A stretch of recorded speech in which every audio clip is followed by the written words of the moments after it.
Welcome to my channel. This is my third video, and it's the focus of this video is the concert, and that was the crown jewel of the weekend for sure. Absolutely fantastic. The concert started at 8 o'clock, and so we left the hotel about 6:30 because we wanted to get there fairly early. And it was only 4/10 of a mile from our hotel, so we walked down there to the Madison Square Garden. First time I've ever been to Madison Square Garden, and of course it's huge. It takes up an entire city block, maybe two. I don't know. It was an interesting walk. As I said in the first video, when you're in New York. You don't just need to watch out for the cars. You need to watch out for the bicycles, because they are everywhere and they're flying and they're not obeying any of the rules. They're going in every different direction, wrong way down one-way streets, up on the sidewalk, straight through red lights. Even with cars going through the intersection, they'll weave around the cars and go through. It's unbelievable. I've never seen anything like it in my life. It's like utter chaos. And so when you're walking and you have to cross it at an intersection, boy, you better be paying attention, because if you're not, you're going to get mowed down by a bicyclist on one of those electric motorbikes. They have them all over where you can just go rent them. I guess you put money in a slot or something and jump on the bike and go, and then you drop it off wherever your destination was. But New York is, oh my God, there's so many people, and the traffic is so awful. I don't know how they put up with it. I guess they're just used to it, For them it's normal, and so they don't think much of it. But for someone from a place where the roads are wide and the destinations are fairly far away, and traffic does get heavy, and it gets bumper and bumper during rush hour, but not on the side streets. Every street in New York is jam-packed with vehicles, and they're like, a lot of the side streets will be 4 lanes, which you would think, wow, 4 lanes, that's great. Well, except that one of the lanes on each side is blocked off for construction of some building in that area, because they don't have any other place to put the construction vehicles, so they just completely block off an entire lane of the street, and their vehicles are parked there. They have those orange, I guess they're plastic barriers that are constructed to create a barrier so that you can't get over there. It's unbelievable. It really is. And New York drivers, whoa. I mean, I'll give you a really excellent example of New York drivers. When I landed on Saturday, I had already booked a Airlink shuttle to the hotel. So naturally I was expecting a shuttle bus.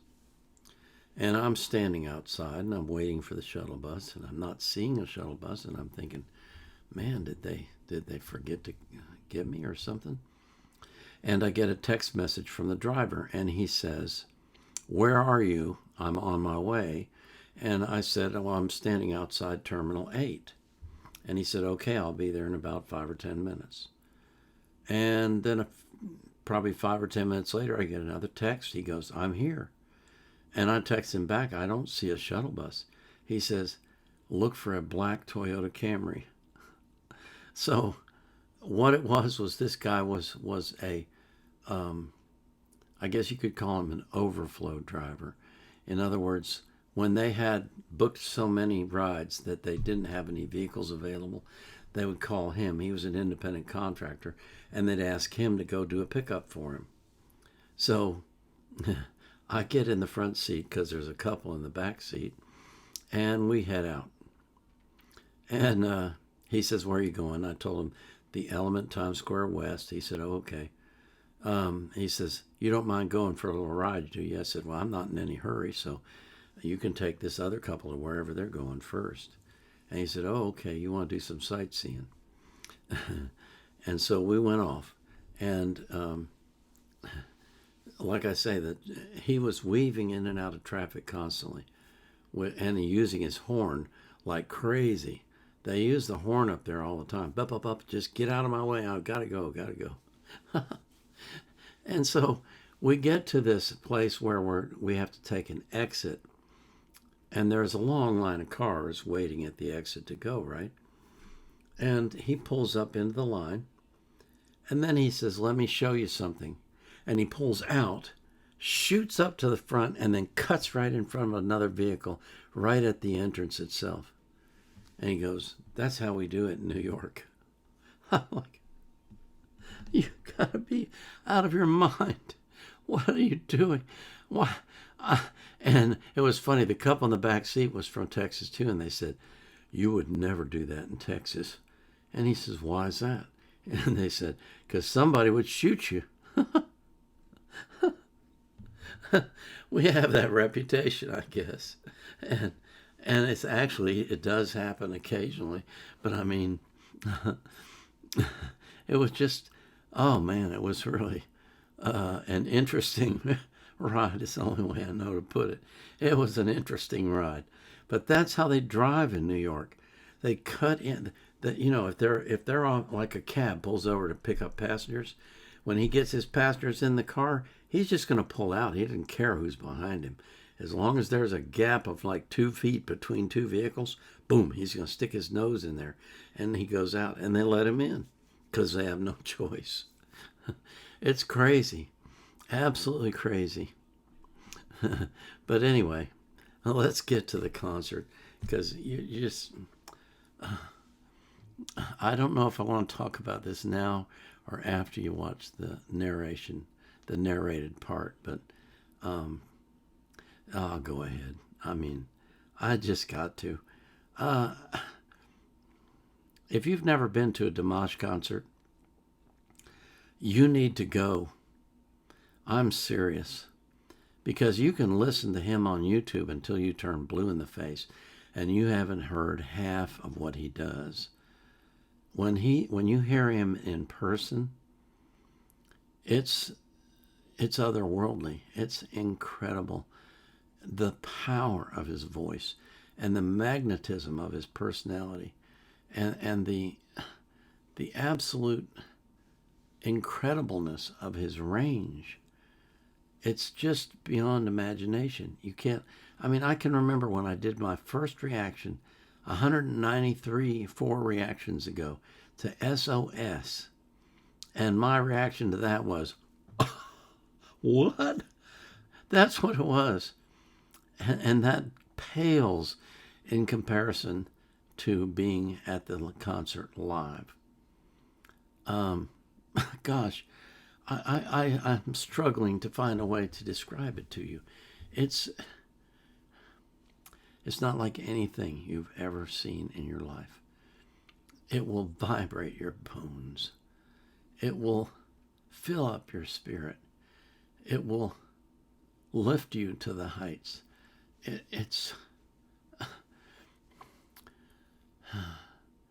I didn't count the number of times that he bowed. And when he bowed, some people when they bow, they go like this, okay? When he bows, his head is almost touching the floor. That's how far down he goes. And he stays there. And then when he comes up, he says, thank you very much. And you know when he says it that he means every word. Because he does. His humility stands out during his performance. Because he does it so many times. He just is... Well, words can't describe it, really. I mean, I want to say incredible, but it seems so weak to say that, because it's more than incredible. It's otherworldly. It's you got to go. You just got to go to a concert. If there's a concert anywhere near you, I don't care where you live, anywhere near you, and you can afford it. Beg, borrow, steal, refinance your house, do what you have to go to a DImash concert, because you will not be disappointed. You will be amazed. You will be absolutely, utterly stunned. And not only that, but he does this for 3 hours. And most of his concerts are 4 hours, but this one got cut off. I don't know what happened. Maybe it was bad planning or something, but they wanted to do a 4-hour concert, but they started at 8.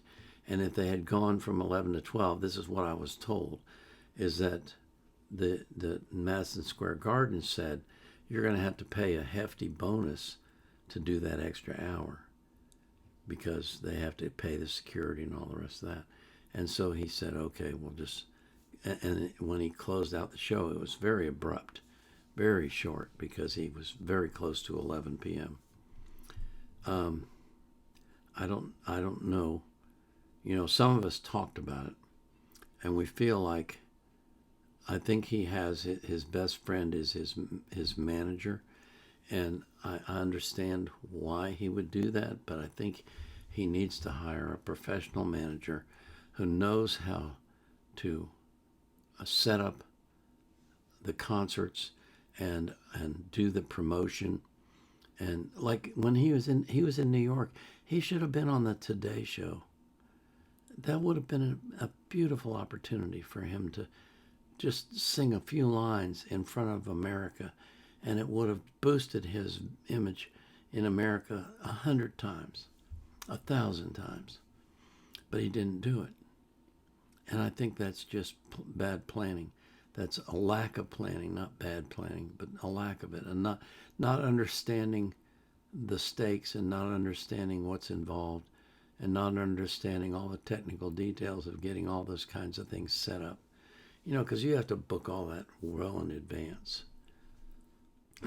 But the concert was, well, you'll see when I show you the narrated part. It will blow your mind. The scenes, they had this huge screen behind the stage, and it was, and everything was projected onto that. And then there were 2 smaller screens. When I say smaller, we're talking probably, maybe 50 feet high by 30 feet wide. The middle screen was gigantic, okay? And they would project on the middle screen the entire image, and then on the side screens, they would be focused on DImash when he was singing, so that you could see him up close and personal. But they had all these unbelievable images, as the only way I know to describe it. Backdrops, whatever you want to call them. You'll see them when you watch the narrated part that's coming up as soon as I stop talking. But it was incredible. It was really incredible, and you'll see that. Trust me, you will see it. But even that, and they also had fire shooting out from multiple jets on the stage that would flare up or fire up every once in a while, just to add a little bit of extra oomph to things. There was one song that he sang where his brother played the guitar, and he's starting to come into his own and beginning to be comfortable performing before large audiences, which I understand he was very shy before. But I can't describe. All I can do is tell you what I felt and what I saw, but you have to experience it for yourself. Don't pass up the opportunity to see him live if he's anywhere near where you live. And if you got the money, I understand why you travel to see him, because like Sarah and Tito are in Mexico City this weekend for the show there. They're going to see him again. And I understand why, because once you've been to one, you're going, this was so incredible, I got to see this again. I mean, I was trying to describe it to my wife when I got home, And she said, 3 hours? How in the world does anybody perform? Did he have other backup acts? I said, no, it was him from beginning to end.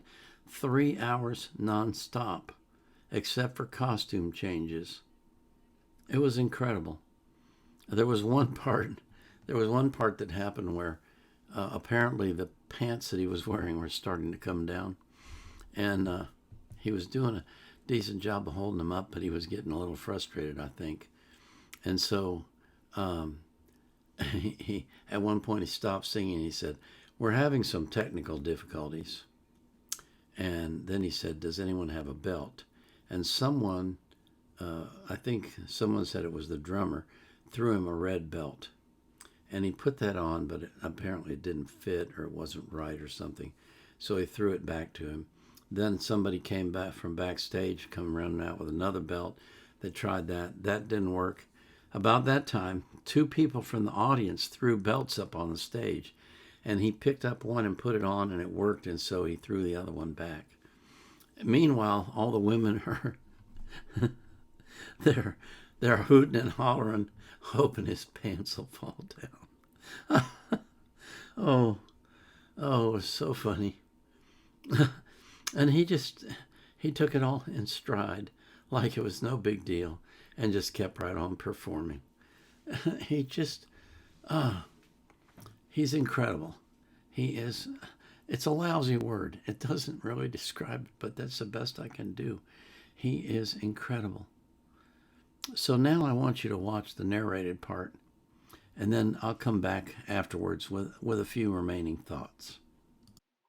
So these are pictures of us standing outside Madison Square Garden, waiting in the queue to get into the garden, to get into our seats. And this is a picture of a big poster, poster that they had up to advertise the show. This is what the screen looked like when we first walked in, and this is the crowd before it got filled in. There they are filled in. I don't know if it was sold out, but it sure looked like it to me.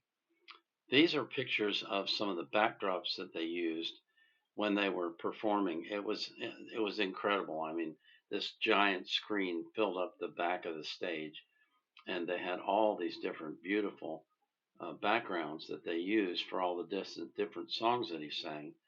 And you can see it was just spectacular. It was absolutely fantastic. Now, this is DImash singing Marabat, and this song, it's incredible. The whole audience, as you can hear, was singing along. And this is a Kazakh song written in Kazakh.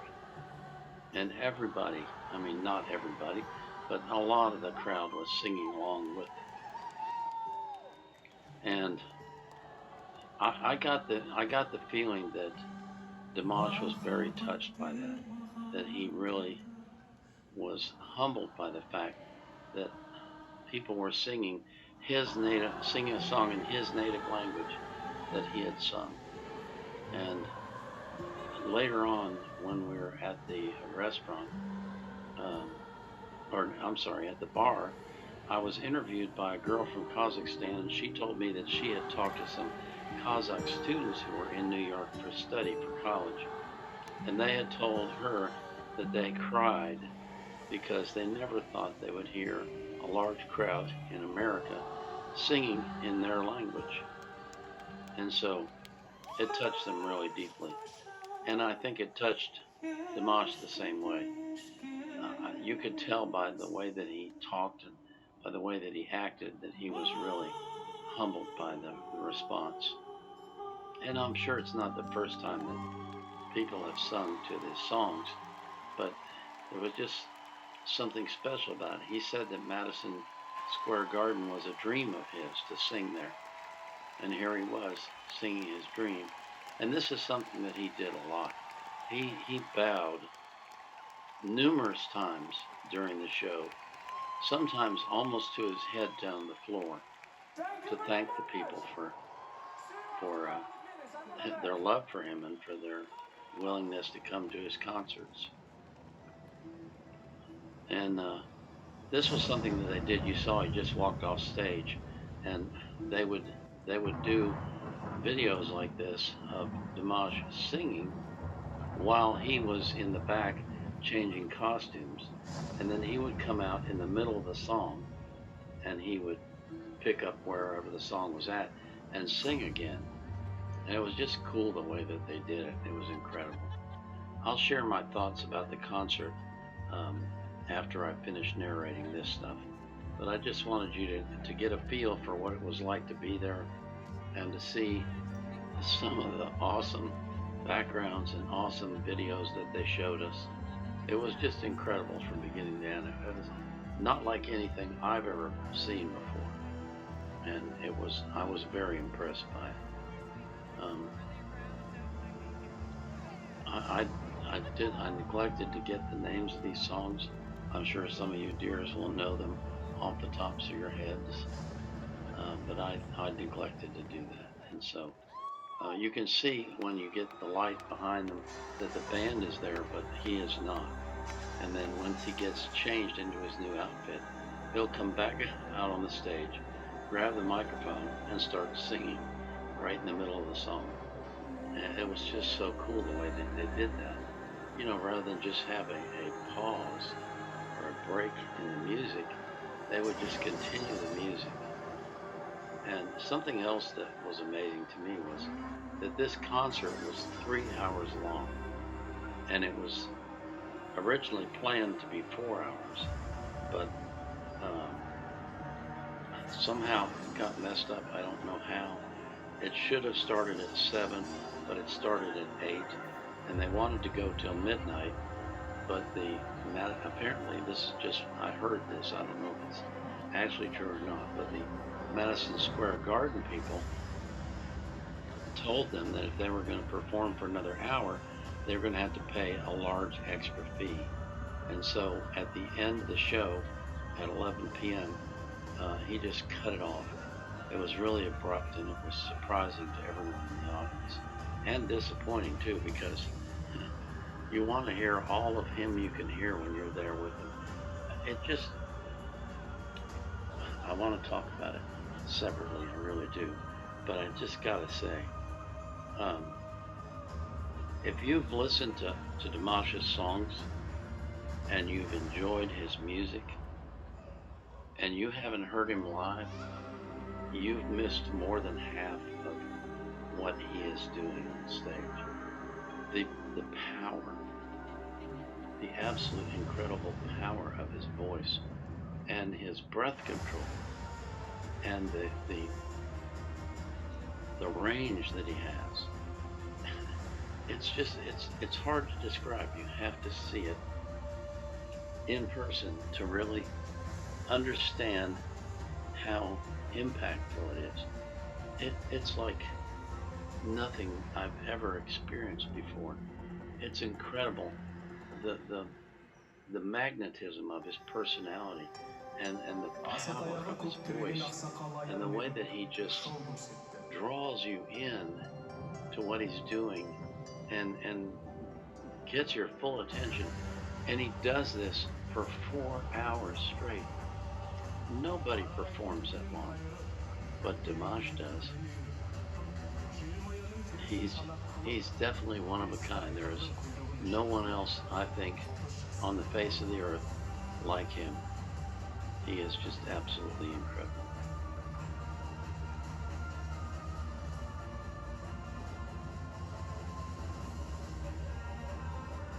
So again, what you're looking at here is the videos that were on this massive screen that was behind the stage.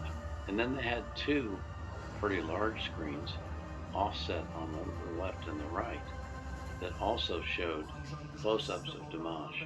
And they also put the lyrics up on the screen, as you can see here, so that we could see them and sing along if we wanted to.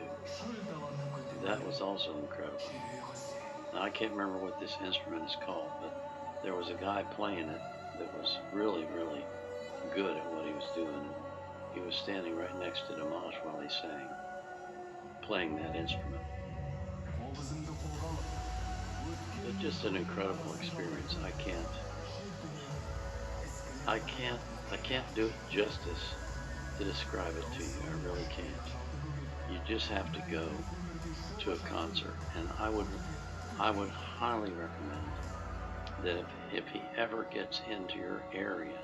I mean, I know that the Deers, they'll go all over the world to see him, but if you're one of those, where this is a significant expense for you, then when he comes to your area of the world, wherever that may be, come, go to his concert, spend the money, save it up, do whatever you have to do, beg, borrow, steal.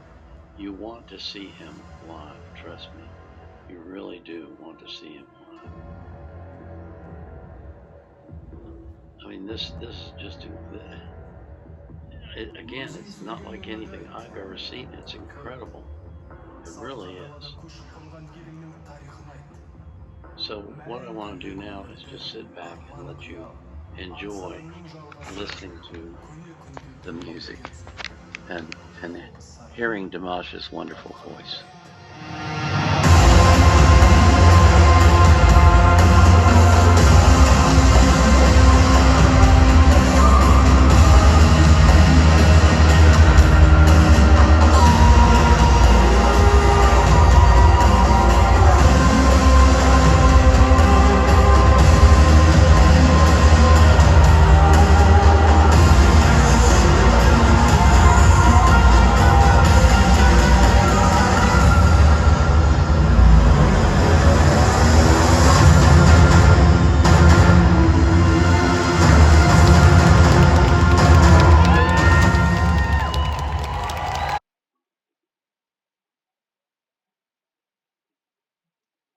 These are just some more shots that I took of him on the stage and his brother playing the guitar, just to give you an idea of the enormity of this thing. And this, I'm sure you know what it is. It's the one where he appears in black and red and white. And it's absolutely incredible. I mean, and then he's there live as well, which is, I don't even know how they do that. It's the magic of electronics, I guess. Sin control, sin piedad, el desorden quiere dominar aquí. A veces el mundo grita grande tantas veces grita que esto cambie a pasar como patrón lidiar con toda. Again, some more pictures that I took just to give you an idea of what it was like.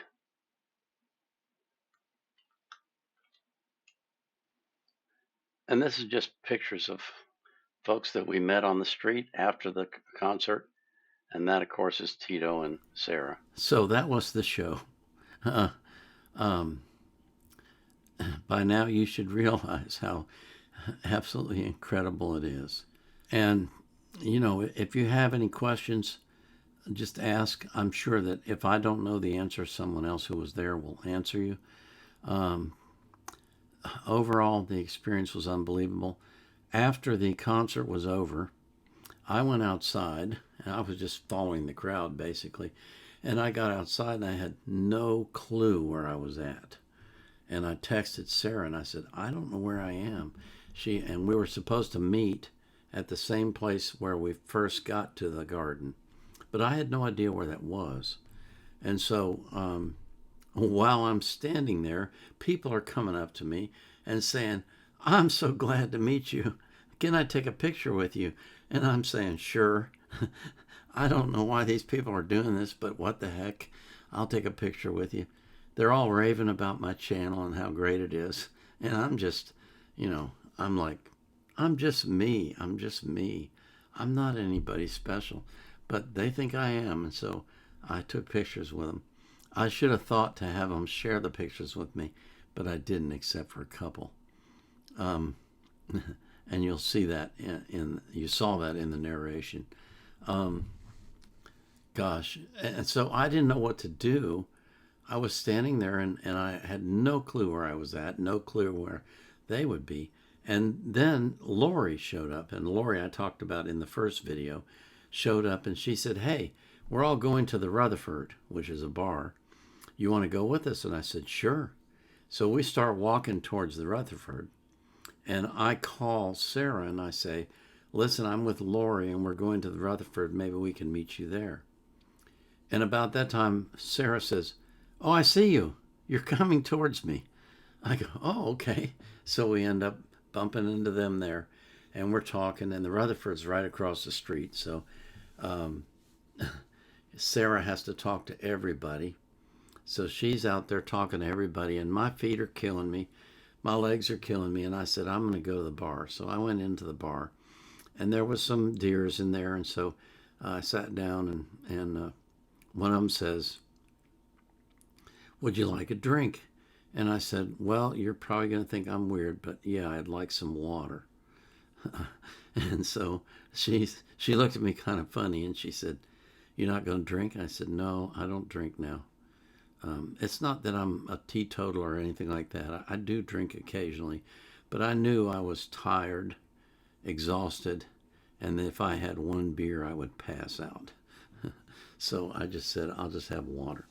So she went and got me my water, and then we were sitting there talking, and I was starting to wonder, where's Tito and Sarah?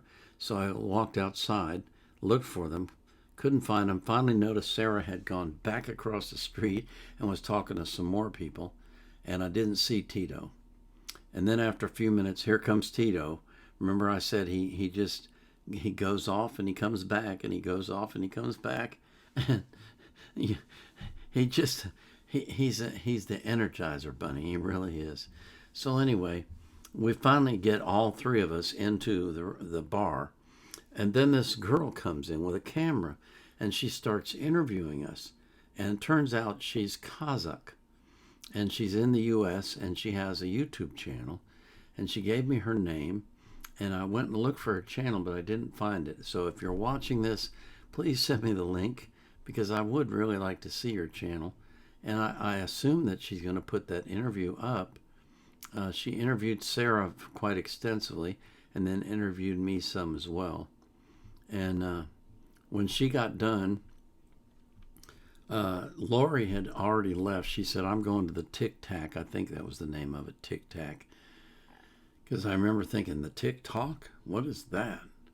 It was the Tic Tac, I think. It was a restaurant that was across the street. And she had gone over there. And so I said to Sarah, "Hey," I said, "Lori went to the Tic Tac. Do you want to go over there to get something to eat?" Because they didn't have any food at the restaurant, at the bar. And so she says, "Yeah." So we went over there. That was the worst service I've ever had in my life. Sarah literally had to go get a waiter, grab him by the arm, and drag him to our table to get him to take an order. But we finally got some food. I had a Denver omelet and a side of bacon. Actually 5 pieces, which is a huge side. And Sarah was there, of course, and then her friend Elaine, who also has a YouTube channel about medicine. She's a PA. And she told me that she was jealous of me because she's been doing YouTube for over 4 years, and she's got 10,000 subscribers. And I've been doing it for 3 years, and I've got 60,000. I said, "I'm sorry, I can't explain it. All I can do is tell you that's the way it is." So anyway, we chatted, and we had a good time while we were eating. And then finally, by the time we finished eating, almost all the other deers that were there had left. And so we said, well, we ought to get headed back to the hotel because we got to get up early. So it was probably 3 o'clock when we left that place. And we walked back to the hotel and went up to the rooms. And, you got to floss and brush your teeth and put on your PJs and all those kinds of things. So it was 3:30 by the time we finally got to bed. And we had set the alarm for 6:30 because I had to get breakfast in me because I wouldn't get to eat again for my flight until probably late in the evening, like 6 o'clock or later. So I knew I needed to eat something, even though I wasn't that hungry because I'd just eaten at 3 o'clock. But anyway, so we went downstairs. Oh, wait. When the alarm went off, Tito didn't wake up. He was out cold. And it wasn't until I turned on every light in the room that he finally opened his eyes. And he said, "Is it time to get up?" And I said, "Yeah, we got to go." So we went down, had breakfast, and then went back to the room, got my luggage, and headed down.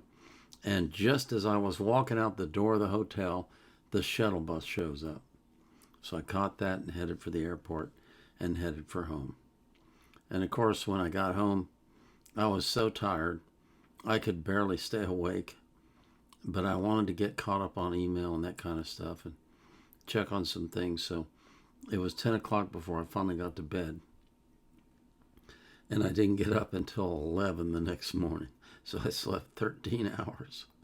I was so tired. And I'm still right now, I mean, it's Wednesday and I'm still kind of recovering to some degree. But it was worth it. It was definitely worth it. And again, I know I've said this before, but I must say it again before I close out this show. If you have a chance to go to a concert for DImash, do not miss your opportunity. Go, because you will be blown away. You will be amazed. You think you know, if you've never been to one, you think you know who DImash is, and you think you know his voice, but you haven't heard his voice live. It's different. It's astounding. It's earth-shattering. So don't miss the opportunity to go to a concert if you can get that opportunity. Beg, borrow, steal, sell your house. Do what you have to go to a concert. You will not regret it, trust me. Except maybe for the airplane flight. That sucks. It really does. Oh, Lord, I've japped on forever. I hope you all will watch this all the way through. I don't know if you will. It's kind of long. But anyway, before I close it out, I do want to pray for you and pray for DImash.